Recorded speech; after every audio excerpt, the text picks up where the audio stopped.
Hey VC, Jack here. Welcome to Vinyl Martini. I am obviously going to do a response to Mike's thread. He is from MGK Boston. Is a great thread. Show the albums you had when you were 12 or 13. Before I get into that, I want to just show you my new t-shirt, Sun Studios. My lovely sister-in-law Karen was just doing a tour in Nashville and Memphis and New Orleans, and she was kind enough to pick me up a new t-shirt in addition to my wardrobe. I appreciate that very much, Karen. Thank you very much. And when Karen got back, she suffered a little medical mishap. She was in the hospital for about 5 or 6 days. She's at home recovering now. Janet's there helping her recover and doing stuff for her and looking after her, etc., etc. So Karen, I just want to say my thoughts are with you. I love you. My wife and I do a lot of traveling with Karen. So Karen, please get better because we've got places to go and people to see. So thank you very much. I'm also going to do a couple of shout outs. First channel has got about 54 subscribers last time I checked. The channel's name is Dylan HM2 Powell. And another channel, Keith's channel, is his channel is called Attack from Down Under. He's got about 156 subscribers, so I am going to put the links down where links go. Please check him out, give him a sub. Let's get those numbers up for those guys, and that would be a good thing. So let me show you the albums that I owned when I was 12 and 13 years old. Zero, none, nada. You say, how can that be? Well, I am an old person, okay? And I had to do some mathematical figuring out. I'm not a mathematical genius, but I wanted to know exactly which years I was when I was 12 and 13. So I was 12 years old in 1966, and it follows that I was 13 in 1967. Now, I came from a family that did not have a turntable until there was not a turntable in the house until I was about 14 or 15 maybe, and somebody gave us a turntable. So there was nothing to play records on.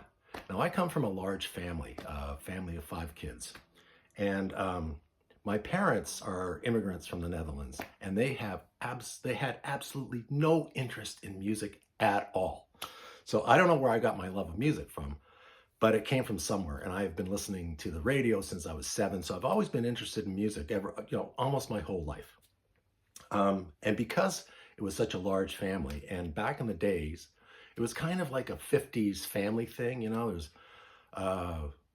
mom, dad, the kids, the dog, and dads went out to work and mom stayed home and looked after the house. Now, my dad used to work 6 days a week. He used to work his ass off to, maintain our status, our lifestyle. And my mom worked inside the house, in the home, and she worked her tail off. Not to say that she didn't work. Of course she worked. She worked her ass off.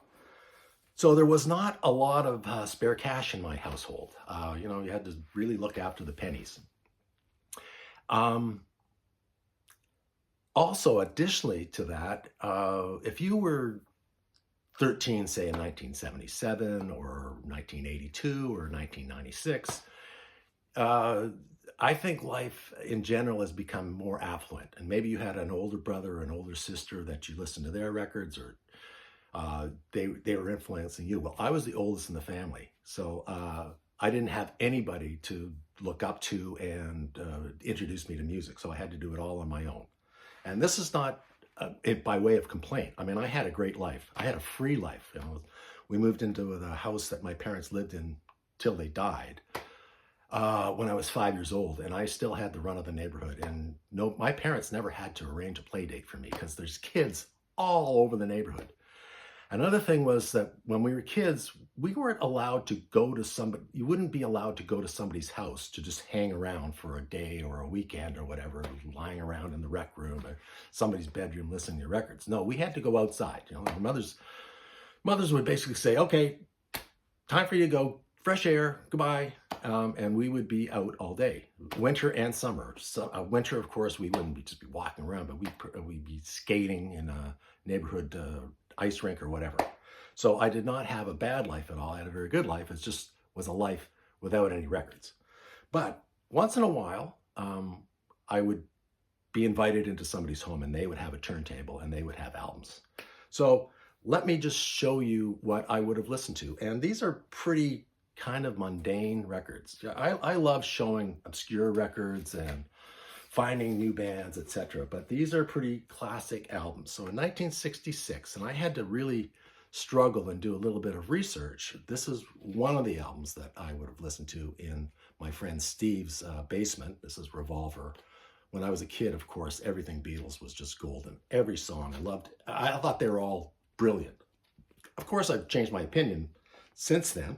I'm a little more critical now. For example, Yellow Submarine's on here is a terrible song. But I loved it at the time. So Revolver was one of the records from 1966 that I listened to. And like I said, I was doing some Google research, Wikipedia research, albums that were released in 1966. And I do not own another record that was released in 1966. Like, I have no interest in getting an Ohio's Player record or Paul Revere and the Raiders or any of that kind of pop bubblegummy stuff. And if you like that kind of music, more power to you. I just don't happen to have any. Another record that I probably listened to in 1966 would have been the Monkees' first album. I remember listening to that, but I don't own a copy of that. I'm not a big Monkees fan. I have one Monkees record, and that's all I got. So in 1967, I've got a few more records to show you that I know that I listened to in my buddy Al's place. Al's mother was one of the exceptions to the rule in the in our neighborhood, in that she worked at a bank and his dad worked in an insurance company. So consequently, they would leave at 7:30 in the morning to go to work. And before I went to school, I would go to Al's house and we would probably listen to an album before we started going to school, riding our bike or walking to school. And him and his sister owned a number of records, and this would have been one of them. I can clearly remember listening to Sgt. Pepper's. It was released in 1967. Blah, blah, blah. Everybody knows all about Sgt. Pepper's. I thought it was fantastic. I could not get enough of this record. Loved it, loved it, loved it. Another record that was released in the same year, if you can believe that or not. If that wasn't enough, then they released Magical Mystery Tour. Like I said, these records are not revelations at all. So Magical Mystery Tour, I've got subsequently to being 12 and 13, of course, I've picked up some of these classic records.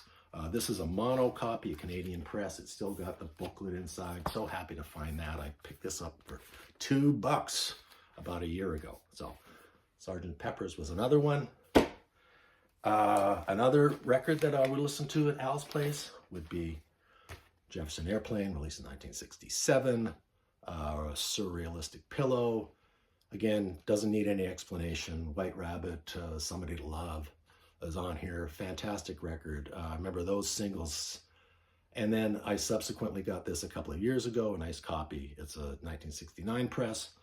But I mean, brilliant songs on here. Plastic Fantastic Lover, Coming Back to Me, etc., etc. So many good songs, and this is a classic record. Great from start to finish. Then cataclysmic explosion in the music industry. I mean, the Beatles were great, Jefferson Airplane were great, and then this guy releases this. Man, this was like an earthquake, a bomb going off. Jimi Hendrix Experience. Are you experienced? Do I have to say anything about this record? Of course not. And finally, the last record I am going to show you is The Doors, self-titled album. Many, many people in this thread have shown this record, so influential, so good. I don't listen to it very much anymore. I listen to it probably about once every 2 years, and then I can really savor it and really enjoy it. But really, as a copy of The Doors, it's a stereo version. It's not a mono. But love that record. And that's all I got to show for you. I have 5 records from 1966 and 1967. Thank you for watching. I usually, at this point of my video, I'm just under 10 minutes, so I'm going to shut up and close this off in just a second. So I want to do a little bit of an experiment this time. Instead of giving me a like, and not everybody gives me a like who watches, kind people do. But instead of doing that, I'm always curious about whether the dislike button works.